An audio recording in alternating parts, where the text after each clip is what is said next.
everybody, welcome to another video. My name is Infiniti and I am back today with another Continental knitting tutorial. I was browsing through all of the tutorials I've done over the last 5 years and I realized that I never once touched on the garter stitch. Well, here I am today. I hope that you will enjoy this content. If you are new to knitting, go ahead and give me a subscribe, a follow, ring that notification bell if you're watching this on YouTube so you don't miss out on future knitting stitch tutorials in the Continental style. Alright, the garter stitch is one of, well, it's the basic, right? It's the absolute basic stitch in knitting. It is super versatile. It's stretchy, both on the horizontal and the vertical, and if you combine it with different types of cast-ons, you can really take advantage of how stretchy this fabric is. But this is the gateway into making all of those fun scarves, hats, sweaters, and other things that you want to make in your knitting journey. So without further ado, I'm going to jump right into this tutorial. Alright, so we are going to start off this stitch pattern with a slip knot, like so. And if you're new to knitting, you don't have to tug the slip knot too tightly. As you can see, I have quite a bit of wiggle room here. As you cast on, you may or may not have a chokehold on your cast on line, so just be conscious of that. This can help you out a lot as it pertains to casting on. For this stitch, you can cast on in any increment you'd like. There's no specified stitch count that you need to complete the garter stitch. So I'm just doing a basic cast on, long tail cast on.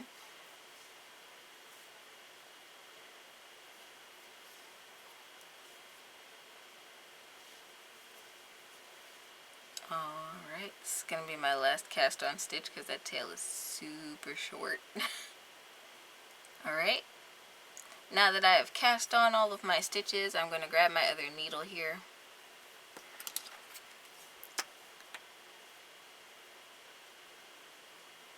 And what we are going to do for the entirety of row 1 is knit. So we are going to insert our needle, what we call knitwise, like so.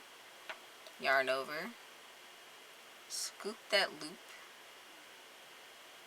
through the current one, and lop it off our needle, just like that.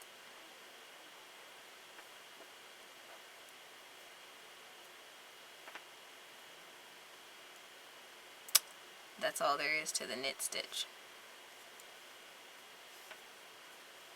Super simple.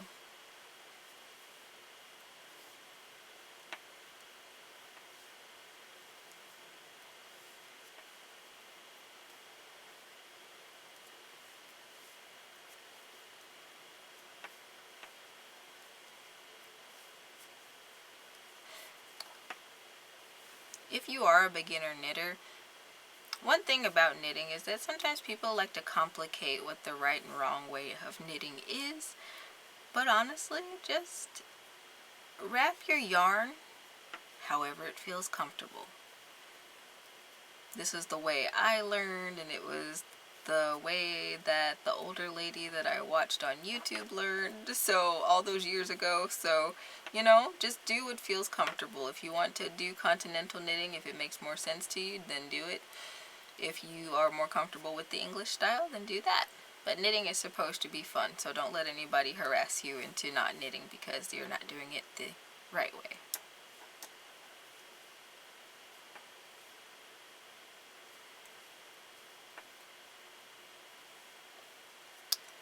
Alright, and we're coming up on the last couple of stitches here.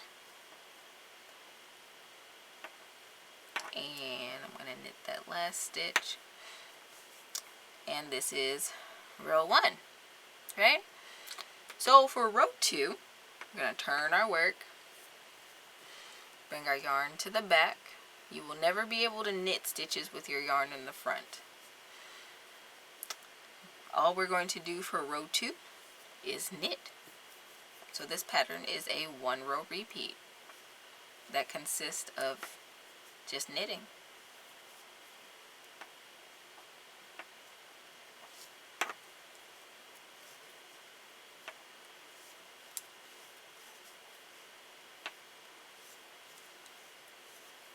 It's easier to knit your stitches if they're closer to the ends of your needle, but if you're a beginner, that can be kind of tricky, so just be careful.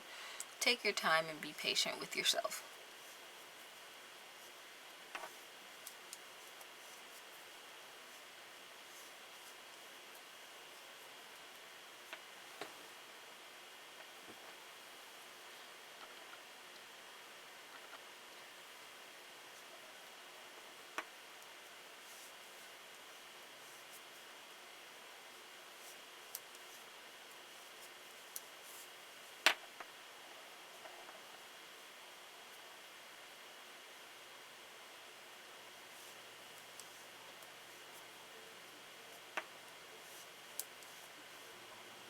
And knit that last stitch. Alright, so this stitch is a really great practice for knitting. Like I said, if you're a beginner, this is the basis for all the stitches you will ever learn in your knitting lifetime. And if you continue to repeat rows of knitting, again, eventually you will get a piece of fabric that will look like this with all of the squiggles going horizontally across the piece. I am going to save you guys a lot of headaches right now, okay? I'm going to show you how to count these rows really quick, right? So as you can see in this piece on my needles right here, it's this little ridge that has been created by the 2 rows that I did for you. So if you keep that in mind, when you have your fabric laid out and you're just curious about how many rows you got going on here, you just count these ridges, because if you stretch the fabric out, you have these ridges and then you have a whole row of stitches that are inset. Those are hard to count. So as long as you count the ridges, you can go 2, 4, 6, 8, 10, 12. 12 rows. Pretty easy, right? I hope you enjoyed today's video. If so, don't forget to leave this video a thumbs up, subscribe, and hit that notification bell if you're watching this on YouTube so you don't miss out on future knitting content. Hopefully you want to continue your knitting journey with me. I have a bunch of other stitch tutorials back on my channel in a convenient playlist, so you can head over there and check that out. If you want to see more of my knitting designs and other fiber arts related content, you can check me out on Instagram. All of that is linked in the description box below. You can also head over to my website, sign up for my newsletter, check out my blog. I recently put up a post about my recent endeavors in creating my own series of yarn balls. They're all made by hand, so if you want a sneak peek into that, you can check that out over there. Alright guys, thanks for watching, and until next time, happy making.